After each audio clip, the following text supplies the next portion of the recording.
Բայց մենք ունենք տեսակ պարգևներ մեզ տրված շնորհի համեմատ։ Ով մարգարեության պարգև ունի, թող գործածի հավատի չափով, թե ծառայության պարգև ունի, թող ծառայության մեջ լինի,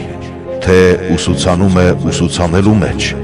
թե հորդորում է հորդորելու մեջ։ Ով առատաձեռն է, թող զվարթությամբ կատարի, ով վերակացու է,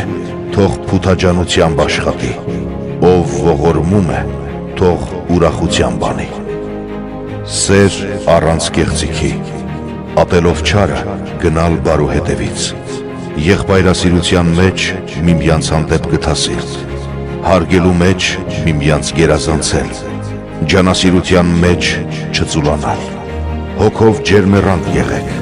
Տիրոջը ծառայեք, հույսով ուրախացեք, նեղությանը համբերեք, հարատև աղոթեք,